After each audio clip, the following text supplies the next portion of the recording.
आज मैं आप सबके बीच में यहाँ पे स्टेज पे इस मंच पे हूँ। 4 मिनट का समय दिया है, तो इस 4 मिनट में मैं 3 बातें आपको बताना चाहूँगा। अगर आप स्क्रीन को देख रहे हैं तो स्क्रीन में cure@72 आवर्स। क्या करें कि हम फटाफट ठीक हो जाएं, ख़ास तौर पे जो लोग आलसी है वो क्या करें।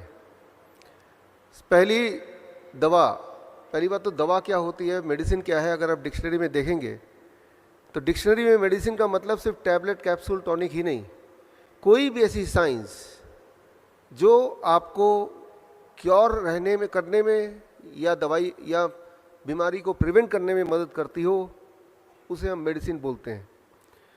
तो ऐसे ही 3 दवाइयों का मैं जिक्र करूंगा अभी अगले 3-4 मिनट में। पहली दवाई टाइम एज मेडिसिन। ये दुनिया की सबसे पावरफुल दवाई है। टाइम एज मेडिसिन से क्या प्रभाव होगा अगर इसको आपने आज से शुरू कर दिया।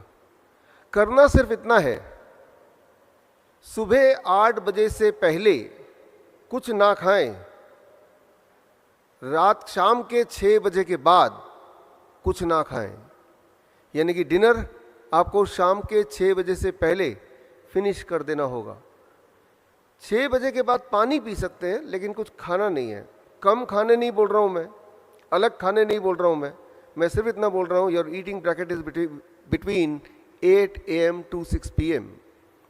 अगर आपने ऐसा कर दिया तो हमने अपने हॉस्पिटल में ये देखा है, हमारे 20 हॉस्पिटल है हिम्स के नाम से, कि ये एक बदलाव से by the time it is 1 week to 10 days, 1 हफ्ते से 10 दिन के अंदर अंदर कॉन्स्टिपेशन गायब होने लगती है, एसिडिटी गायब होने लगती है, ब्लोटिंग गायब हो जाती है, नींद बढ़िया होने लगती है।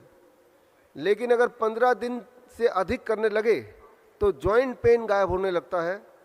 अगर 21 दिन से अधिक होने लगे तो ब्लड प्रेशर, ब्लड शुगर अपने आप नीचे आने लगता है। जिनका ज़्यादा होता है उनको दवाई छोड़नी उनकी मजबूरी हो जाती है। और कहीं अगर आपने 1 महीना भर कर लिया तो गैस्ट्रिक इसोफेगल रिफ्लेक्स डिजीज़, जिसका पेन लगभग हार्ट अटैक के बराबर का ही होता है, वो ठीक होने लगता है, ठीक हो जाता है। और साथ में आपका वेट, जो लोग मोटे हैं, ऑन एवरेज मैंने देखा है 5% वेट आपका ड्रॉप हो जाता है। तो that is the time as medicine. सिर्फ इतना ध्यान रखना है, सुबह 8 बजे से पहले कुछ ना खाएं और शाम के 6 बजे के बाद कुछ ना खाएं। इसके पीछे का साइंस क्या है, वो जिनको समझने में रुचि है तो वो मेरी किताब ये पढ़ सकते हैं biswarup.com/ebook में जाके, तो आपको साइंटिफिक एस्पेक्ट पता चली जाएगा। लेकिन आप में से वो लोग जो जल्दी में हैं कि भाई ये तो 1 महीने का पूरा एक टाइमलाइन हो गया, जिनको 2-3 दिन में ही रिजल्ट चाहिए, तो इस टाइम एज मेडिसिन के साथ एक दवाई और जोड़िए, दूसरी दवाई, that is called food as medicine. आप में से कितने लोग ऐसे हैं जिनको DIP डाइट का थोड़ा बहुत आइडिया है? आप में से किसी ने सुना है पहले? यहाँ तो हाथ रेज है, उधर कुछ हाथ रेज है, यहाँ भी मैं देख रहा हूँ, धन्यवाद, थैंक यू।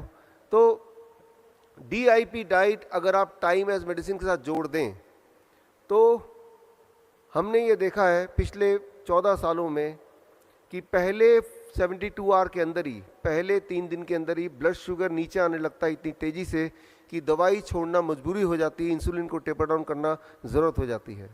लेकिन अगर DIP डाइट अगर 3 से 7 दिन तक करें तो ब्लड प्रेशर तीसरे दिन के अंदर अंदर इट स्टार्ट ड्रॉपिंग, तो यानी कि ब्लड प्रेशर की दवाई भी छोड़ना ज़रूरी हो जाता है। सिमिलरली कोलेस्ट्रॉल भी नीचे आने लगता है बड़ी तेज़ी से। इंटेस्टाइनल जितने भी डिसऑर्डर हैं with in a weeks time उसमें भी क्लियर रिस्पॉन्स आता है और वो ठीक होने लगता है। लेकिन कहीं अगर आपने 1 महीना कर लिया DIP डाइट तो 10% वेट लॉस होता है ऑन एवरेज जो लोग मोटे हैं। First month, second month onward 5% till you achieve your normal BMI। जो एंजाइना अगर है, चेस्ट पेन वगैरह है, तो 1 महीने में वो गायब हो जाता है, हमने ये देखा है। थायराइड डिजीज़ अगर किसी को है तो 2 महीने के बाद अगर आप थायराइड चेक कराएंगे तो आप देखेंगे कि थायराइड आपका नॉर्मल की तरफ आ गया या बिलो नॉर्मल आ गया। और अब अगर आपने थायराइड की गोली नहीं छोड़ी तो हाइपोथायराइड हाइपरथायराइड में भी बदल सकता है या बदल जाता है। मतलब ये कि दवाई छोड़ना आपकी ज़रूरत हो जाएगी। 6 महीने तक कहीं कर लिया तो हमने देखा अपने पेशेंट्स में, कैंसर में उनको क्लियर इंप्रूवमेंट दिखता है, उसकी इनहेलर छूट जाता है अस्थमा के पेशेंट्स का, और बॉडी पेन गायब हो जाता है अर्थराइटिस के जो पेशेंट होते हैं। 8 महीने तक कर लिया तो हमारे सबसे ज़्यादा पेशेंट किडनी डिजीज़ के होते हैं, क्रॉनिक किडनी डिजीज़, उनकी किडनी रिवर्स रिवर्स हो जाती है, उनकी किडनी फंक्शनिंग ठीक होने लगती है, ठीक हो जाती है। स्किन डिसऑर्डर में क्लियर बेनिफिट दिखता है, लिवर डिसऑर्डर में क्लियर बेनिफिट दिखता है। 3 महीने के अंदर आंखों से जुड़े हुए जितने भी, चाहे वो कैटरैक्ट हो, ग्लूकोमा हो, या आप में से कई लोगों ने चश्मा पहना है, तो इसमें वी हैव सीन कि कैटरैक्ट गायब हो गया, ग्लूकोमा ठीक हो गया, चश्मे की ज़रूरत बिल्कुल ख़त्म हो गई। ये बहुत कॉमनली हमें दिखता है। और इवन हार्ट वॉल्व के जेनेटिक डिफेक्ट में भी सिम्टोमेटिक इंप्रूवमेंट दिखते हैं if when the patient they do it between 9 months to 1 year।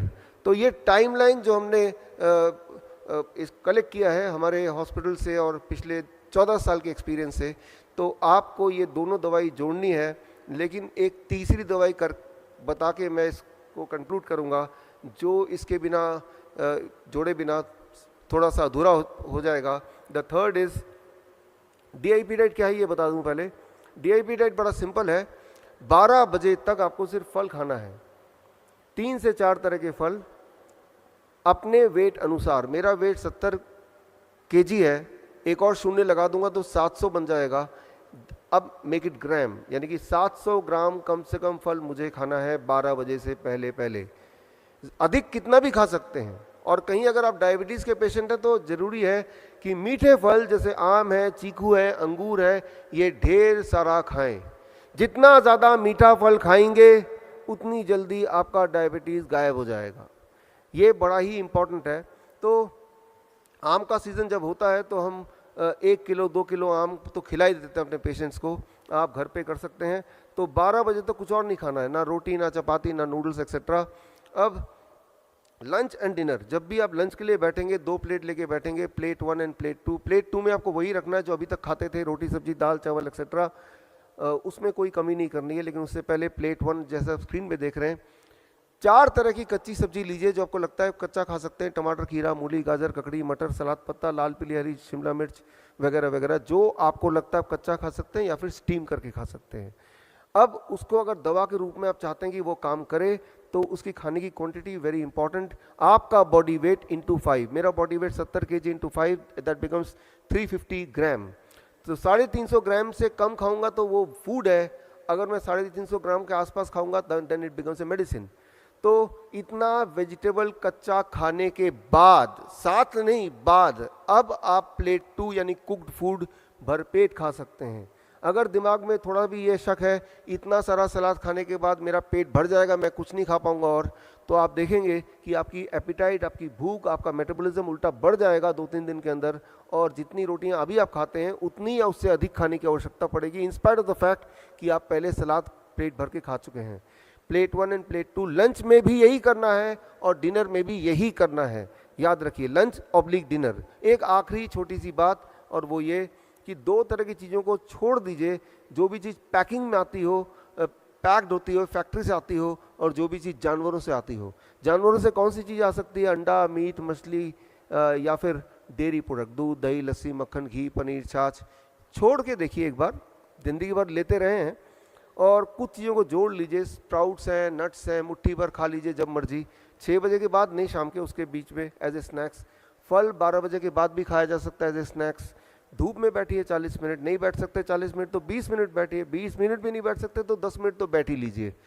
तो अब जो मैंने आपको बताया, this is what is called DIP diet, right, along with the time as medicine. एक आखिरी मेडिसिन का जिक्र करेंगे, यहाँ पे अंडरस्टैंड करेंगे, and with that we conclude, that is 0 volt medicine. ये बड़ा इंटरेस्टिंग है, इसमें कोई पैसा भी खर्चा नहीं होना है। आप देख रहे हैं जितनी इलेक्ट्रिकल इक्विपमेंट यहाँ आपको दिख रही है, उसमें सारे के सारे अर्थिंग से कनेक्टेड है, यानी कि जो ऊपर वाला पिन होता है उससे जुड़े हुए हैं। अगर कोई भी आप में से इलेक्ट्रिशियन बैठा है तो उनको अगर पूछेंगे कि अर्थिंग से क्यों कनेक्ट किया, उसके बिना तो भी तो चलेगा, तो बोलेंगे एक बड़ा कारण है कि अर्थिंग से कनेक्ट करने से ये सारे इलेक्ट्रिकल इक्विपमेंट ज़्यादा लंबा चलते हैं, उनकी आयु बढ़ जाती है। आपके घर का फ्रिज, आपका घर का टीवी भी अर्थिंग से जुड़ा है। लेकिन इंसान, जैसे अभी आप बैठे हैं, कंक्रीट पे बैठे हैं या फर्श पे बैठे हैं और जूते पहन के बैठे हैं, तो आप अर्थ से कनेक्टेड नहीं हैं। सारे जानवर अर्थ से कनेक्टेड हैं, बिकॉज वो जूते नहीं पहनते हैं, वो जंगल में रहते हैं, ग्राउंड में रहते हैं। एक इम्पॉर्टेंट बात मैं आपको बताना चाहता हूँ, जो इंजीनियर से वो समझें कि अभी आप यहाँ से बाहर निकल के जाएंगे, अपना जूता उतार के जहाँ आपको मिट्टी मिले, घास मिले, जैसे ही वहाँ पे रखेंगे, जैसे ही वहां पे रखेंगे with in the first 10 second, 10 second के अंदर आपका बॉडी का वोल्टेज शून्य हो जाएगा। वोल्ट मीटर अगर यहाँ पे है तो चेक करके मैं दिखा सकता हूँ, आप में से इलेक्ट्रिकल इंजीनियर तो वो देख सकते हैं। अभी अगर आपका वोल्टेज चेक करें, जैसे कि हम इलेक्ट्रिकल इक्विपमेंट का वोल्टेज चेक करते हैं, तो वो शून्य आप में से किसी का नहीं होगा, ना ही मेरा शून्य होगा। हम सबकी वोल्टेज होगी थोड़ी बहुत 0.2486। वोल्टेज जब हमारी शून्य हो जाती है तब हमारी इम्यूनिटी सबसे हाईएस्ट पॉइंट पे रहती है। और वोल्टेज को शून्य करने का सिर्फ एक ही तरीका है, धरती माँ के पास जाना, धरती को डायरेक्टली छूना। और जैसे ही छूते हैं तो धरती से लगातार इलेक्ट्रॉन आपके बॉडी में आती है और आपकी वोल्टेज शून्य हो जाती है 10 सेकंड में।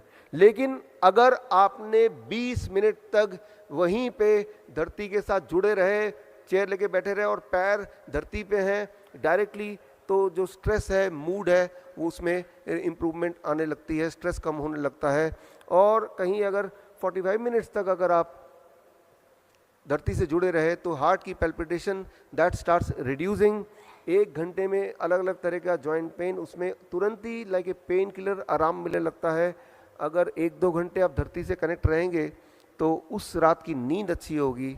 हम अपने हॉस्पिटल में ओवरनाइट पेशेंट को धरती से कनेक्ट करके रखते हैं through a wire, conductive wire, तो उनकी हीलिंग फास्ट होती है। हीलिंग फास्ट आपकी तभी हो सकती है जब आपकी इम्यूनिटी पीक पे हो। इम्यूनिटी पीक पे होने के लिए आपकी बॉडी की वोल्टेज शून्य होनी चाहिए, वो तभी पॉसिबल है जब आप डायरेक्टली धरती से कनेक्टेड हैं। तो इसी तरह से अगर रोज़ आप कुछ समय धरती से कनेक्ट रहेंगे तो धरती जब बॉडी में इलेक्ट्रॉन भेजता है तो उससे आपका बीपी और शुगर भी अच्छी तरह कंट्रोल होता है।